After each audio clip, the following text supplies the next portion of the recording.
Good evening, ladies and gentlemen, and welcome to another webinar at the National Library of Scotland.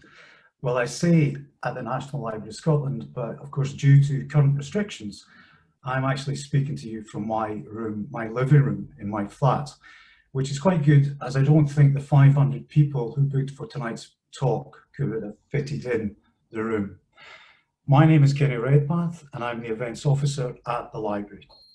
It's my pleasure this evening to introduce TV presenter and adventurer Calum Maclean, who's here to talk about his love for outdoor or wild swimming in Scotland.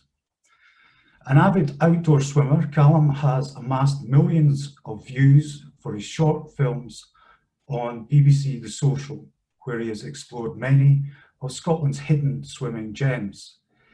Two films that stick in my mind show Calum swimming amongst the ice in Cairngorms and the infamous 1-minute Midgie challenge. These may really show Calum is never one to shirk a challenge. All I can say is freezing and itchy. Wow. I know we are in for a real treat tonight, and just a note to say that Calum will try and answer as many questions as he can after the event, so get thinking. So without further ado, hopefully, over to you, Calum. Thank you very much, Kenny. It's great to be here with you all, and great that there's such an interest in my talk and such an interest in outdoor swimming, I think. Particularly, it seems even this year, it seems to be increasing numbers of people doing it. So my talk tonight, I've got a series of photos I'm going to illustrate the talk with. So I'm just going to share that now. Put a series of photos together, and this should hopefully work. So you can see I have called my talk Outdoor Swimming, Mind, Body and Soul. And when I was asked to give the talk, it got me thinking, about the attraction into outdoor swimming, why I do it, why so many other people do it. So I'd like to cover that and cover the growth of the sport, of the hobby, of the pursuit as well, and talk a wee bit about some of the adventures and maybe some of the misadventures that I've had over the time as well. And I'm Calum Maclean. I make short films, I present TV programs. I'm a swimmer to some extent, but I'm not a competitive swimmer in that way. I never grew up swimming in the pool competitively. I've never really been into racing. I've done a little bit of adventure racing. I like that kind of thing. But in terms of swimming, I'm not even that fast. I'm a strong swimmer, but there's plenty of good kids who train who could out there who would beat me very easily. For me, the enjoyment is in the activity, not in competition as such. But what is the pull of outdoor swimming? There's many things, and if I look at maybe the mind, so the attraction of the mind, this photo here was taken at Loch Ness in Strathconnan up in the mountains. And I think maybe it reflects, the expression on my face here reflects the buzz you can get from cold water. Unsurprisingly, with snow on the hills and there was ice on the water there, it was a very cold day. So the lift, the sheer endorphins, or endorphins as outdoor swimmers call them, is a real sensation. And speaking anecdotally, I'm not a scientist, but many swimmers would attest to this, that the reason they go is the benefits you get for your mind. You can go in to a swim feeling the weight of the world upon your shoulders and come out, to paraphrase Roger Deacon, like a whistling idiot. And it's a real lift you get, a weight off your shoulders. It's not just, I guess this photo shows me excited and having a great time, but it can be a very calming and more meditational kind of thing. A very quite intimate moment with yourself in the water as well. But as well as the mind, there's the body. Of course, it's physical exercise. You're in there, you're moving your limbs, you're actually physically doing something which is also helping to release endorphins. I see I've chosen two photos earlier that show very cold water and cold landscapes, but it doesn't have to always be that, to get that buzz and to get that feeling. And part of it, outdoor swimming for me, is a fitness aspect. I do enjoy longer swims. I do enjoy swims of, an hour, several hours, but it's not just about that. I enjoy it all, I think. I enjoy just duking into water, a good Scots word. I enjoy longer distances. I enjoy cold water. I enjoy warmer water in summer, which we occasionally get in Scotland. And I think physically, it's good for you to be swimming. It's very good for your joints. You know, as people get older, it's something that a lot of people do. In fact, many outdoor swimmers generally, I think, get better as they get older. I think you get hardier. When you're young, you are more competitive and you're slimmer. But as you get older, you get harder, and the more winters you get in you, the more used to you are to it. But the benefits maybe for the soul as well, and a lot of people would talk about it being quite a spiritual experience, outdoor swimming or wild swimming. And this photo here was taken in Loch Ness in the Cairngorms, and I was just in there enjoying the water, enjoying the incredible blue of the water. Part of it, for me, it can be a spiritual experience to some extent. And part of that for me comes down to location, maybe, comes down to the beautiful and unusual and interesting places that we have to go swimming, maybe particularly in Scotland. I think Scotland's really good for this in terms of the variety of places we've got, the freedom that we've got to go to these places as long as we enjoy them responsibly, and just the opportunity to go out there. And there's a very good chance. I like swimming in places where there's maybe not a lot of people. There's no jet skis, for example. There's no powerboats. I quite like being immersed in a natural environment. And the variety of places we've got in Scotland where you could go and feel like you've got the loch, feel like you've got the beach to yourself all day. You know, it's a never-ending series of possibilities, and I enjoy that. I enjoy travelling around Scotland. This is in Altdarich in the Isle of Skye where I used to live, which is a fantastic place. That's such a variety of places to go swimming. This river pool here, which is crystal clear, and you can just jump in and play around. And I've taken this photo on a GoPro underwater, but it wasn't particularly a planned photo. That's me diving down to pick up the camera. And it's just the experience you get that makes me feel creative going to these places. You know, that really lifts me as well. And that's why I take these photos and make these films, because it's the experience of swimming outdoors that makes me want to do it. It makes me feel creative. Another place in the Isle of Skye, Spar Cave, underground, very cold, pitch black as well. So some friends and I went there and lit it up with a few torches to get some photos. And truth be told, it's not the greatest swim. You can see the size of the pool there. It's maybe, I don't know, 15, 20 feet across. It's like a big bathtub maybe. It's not quite a swim, but it's just a great place to go and to visit and to get that experience. There's something about cold water as well, which we get most of the time in Scotland, which really does lift your spirit and makes you feel fantastic. And of course, lately, it's been quite different. Obviously, what I like to do is travel around Scotland, see these places, visit unusual, visit interesting, beautiful places like the Isle of Handa here up in the northwest of Scotland.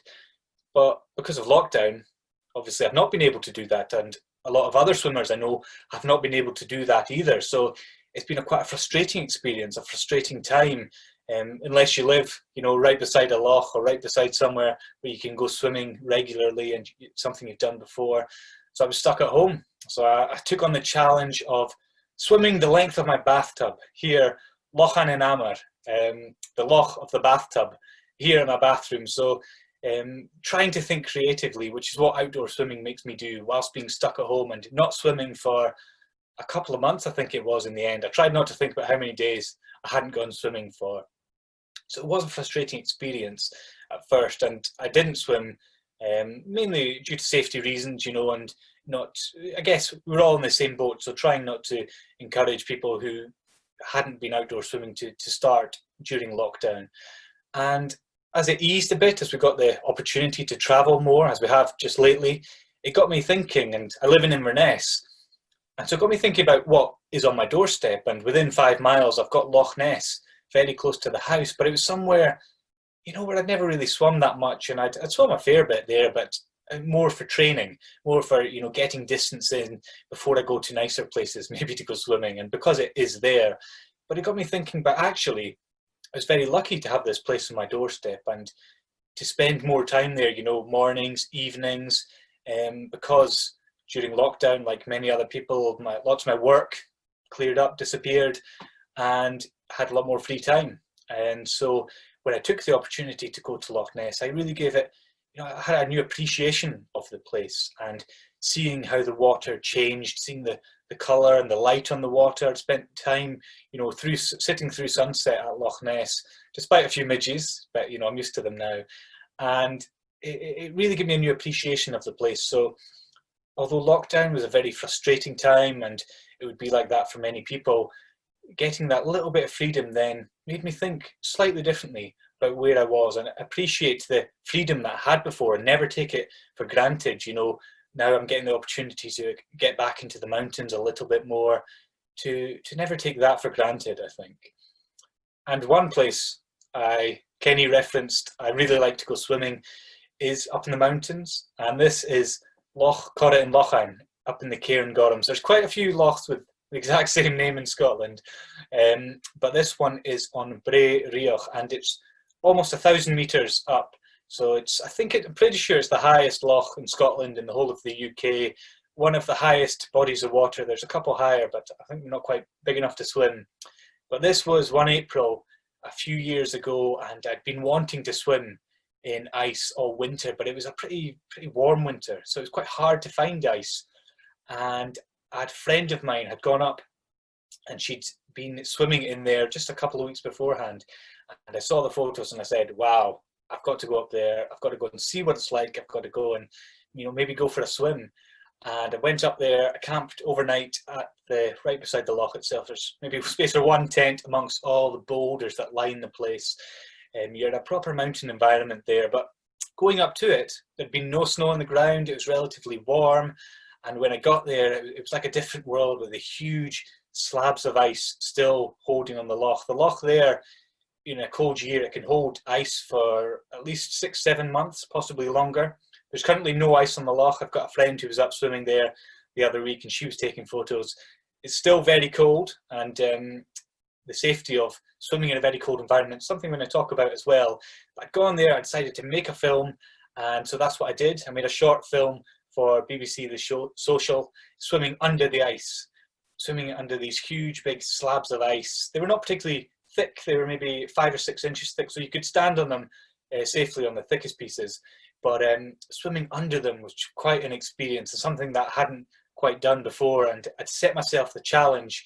It was quite a short swim. I was in the water for much more than 5 minutes, and the swim physically under the ice can't have been more than 15-20 metres. But it was setting myself that small challenge and then going and managing to do it in some ways like the midget challenge, maybe, you know, set yourself a small challenge, go and do it, and the experience and the buzz you get from that was quite something. And in this photo here, you see him under the water, and the water's incredibly blue, incredibly cold. It's like you walk in, it's like knives getting stuck into your leg. It's the kind of pain and the cold that makes you immediately think, oh no, actually, I don't want to go for a swim. So it's getting over that mental barrier initially. But you can see the water's an incredible blue colour, and whilst I swam, it was more blue than I expected. And I said to myself, this is unreal, you know. It looks blue from the outside, it's blue in your net. I was like, I couldn't get over how blue it was. It was incredible. And then if you look at the photo, I'm actually a bit of an explanation. I'm wearing blue goggles, blue tinted goggles as well. So I think the whole aspect of that made it extra blue as well, kind of a bit of a psychedelic experience perhaps being in the water. But the colour you can see in the photo is representative of how the colour in the loch is. It's quite special. And making these short films, making these videos, making the TV programmes Ganushka, they've opened up lots of opportunities for me. I guess the only reason I'm sitting here talking to you is partly off the back of them, and they led me to get the opportunity to meet and swim with Lewis Pugh. So that was in January this year, which seems like a different world ago now, but that was in the Isle of Lewis out in the Hebrides. And he I'm sure many of you know who he is, but he is a famed ice swimmer, and he swims for environmental causes, to raise awareness of environmental causes rather than just the challenge of swimming an ice mile or an ice kilometre, swimming at the North Pole, swimming in Antarctica, taking on really cold and really challenging swims. And he decided that he wanted to come to Scotland to train, and decided this was the perfect place to get that step in temperatures between South Africa, where he lives, and come to Scotland before heading to Antarctica. And so he chose the Isle of Lewis, which is a wild place in summer. It can be, you know, storms for potentially weeks on end. You know, you might not see the sun for days. And the water temperature in January is cold, but it's not the coldest. It gets colder as, you know, February and March roll on. And we were swimming in the sea mainly, which is much more bearable than the freshwater lochs, which were dipping down to maybe 6 degrees in the coldest days. But the wind chill there was something that really made it more difficult. And he had a training partner and a mini training camp there of a couple of weeks, and I was lucky enough to go out and swim with him. And one swim that really stuck in my mind was on this beach here, Reef Beach, I think it is, over in Pugh. And the gusts of wind would have been about 50 miles an hour. The water was cold. It was about, I think it was 8 degrees, so it wasn't the worst, but the whipping wind was the real, the killer. The wind and the sand getting whipped off the beach, blasting you as you swam down the beach and then ran back up. He would swim and then run, and it was a fantastic experience, which I really enjoyed, and I think as well showed that Scotland, you know, maybe we don't think, you know, people who are into outdoor swimming enjoy winter swimming, but it still looked upon as a bit of a madman's thing to do, and I don't know why. When people try it, I think they enjoy it and they love it. And I think that's partly the growth of outdoor swimming, which I'm going to get onto in a second, because over maybe the past 4 or 5 years particularly, I think there's been a huge increase in people taking to the water. You know, people doing wild outdoor swimming, open water swimming, you know, however you categorize it, the numbers are definitely going up. And I would look at Loch Morlich in the Cairngorms. There's a group of regular swimmers there, the Cairngorm Wild Swimmers, and I reckon 4 or 5 years ago on a Sunday morning you'd have been lucky to get 1 or 2 people maybe swimming, and now if you go in summer there'd be potentially dozens of people in a normal year, for example last year, all swimming and enjoying the water and, you know, taking their first steps, or regular swimmers. And then even in winter you'll still get a hardy bunch of between 5 and 10 people doing it regularly. So it's something that's hugely growing. And why is that? Many reasons, I think. One, community. You can see here, this photo was on the Isle of Lewis, actually it wasn't Lewis, it was in Bosta, on Berneray, just beside the Isle of Lewis. And that is a group of local swimmers, myself, Lewis, Pugh, Colin, McLeod's a local swimmer out in Lewis and has done many big swims. And I think the community aspect of it there is something that's really helped it grow. You know, swim groups across Scotland. You know, whether you're out in Lewis, whether you're near Glasgow, there's a group there, the Cairngorms. And I think when people get into outdoor swimming, they start evangelizing you about it. You know, they get the taste of it. It's not for everyone, that's for sure. But if you enjoy it, I think it's something you tell other people about and you encourage other people to do it. And I think that, you know, naturally grows it. So you encourage a friend to come, maybe they enjoy it, maybe they encourage someone else to come, and people often will stick with it because they'll feel the benefits of it, and they'll start in summer and continue through winter, and really it'll help the community grow in that way. Low barriers to entry, somewhat. I mean, all you need to go swimming is a pair of dookers, as the NLS, National Library of Scotland word for the day is dookers, a good Scots word for your swimming togs, your shorts, your swimsuit, whatever you want. The very cold water is not for everyone. Some people need a wetsuit. I swim with a wetsuit without, depending generally how long I'm in for. And I think as well as that, maybe it's had quite good press, outdoor swimming, lately. I think anecdotally, the benefits, like I've talked, for the mind and the body, and as well as that, there have been scientific studies in the last few years looking at what it does. And I'll link to some resources at the end where it talks about physically the changes it can bring about your body with stress hormones and acclimatizing somewhat to stress. The first swim you do in cold water might not be the most enjoyable experience straight away, but afterwards, it's after the swim you might feel that buzz. And the body acclimatizes relatively quickly. If you keep doing it over time, over the first week, 2 weeks of swimming every day, you'll notice the change, and you'll notice your ability to stay in the water for longer and maybe get more buzz out of it. And as more people take up outdoor swimming, as more people enjoy it, as more people go to unusual and beautiful places like Loch Ness here in the Isle of Skye, a stunning place, one of my favourite places in Scotland, I think, to swim.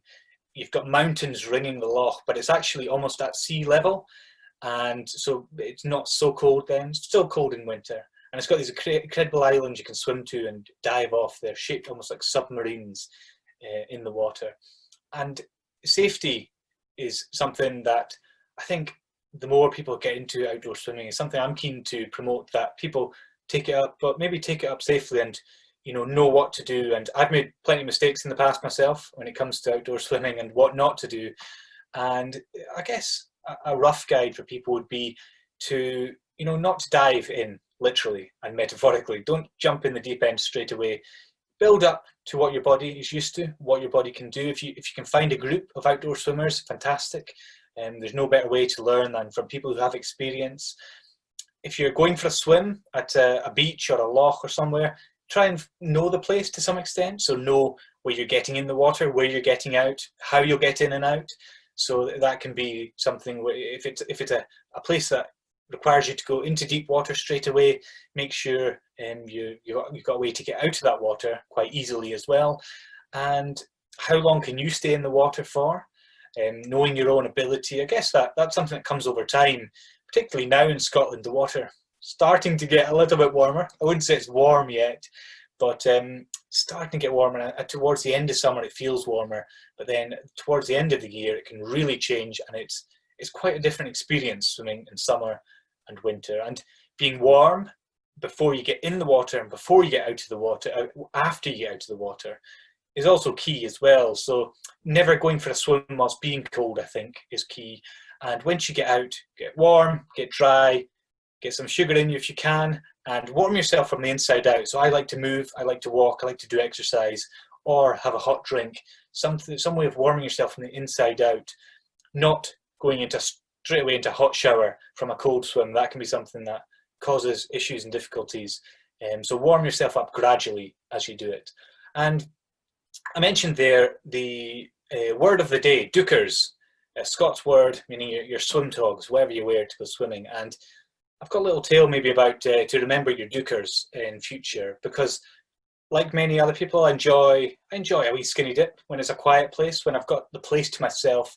And I was on the north coast of Scotland a few years ago. I've got this photo here with a very tastefully placed emoji, because I was in for a little skinny dip there. It's on the island of Stroma, which sits just off the north coast of Scotland. It's now uninhabited, other than there's a few crofters who graze their sheep there, and there's a few holiday houses in summer, but people haven't lived there full time since I think the 60s or 70s.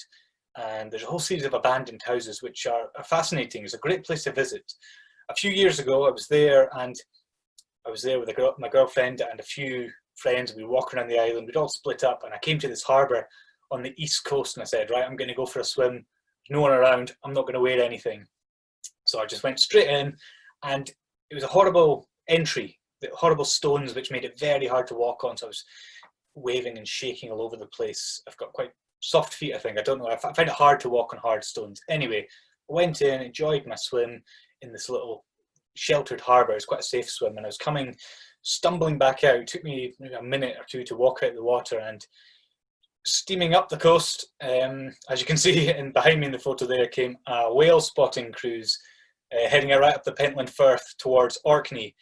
And there was me stumbling out the water. I'd gone past my knees, and so I don't know if they saw any whales that day, but they might have got a sight of Free Willy possibly. But there was me stumbling, flailing about, and I thought, oh no, that's quite embarrassing. But I was very far away. No one's going to recognise me. No one's going to know me.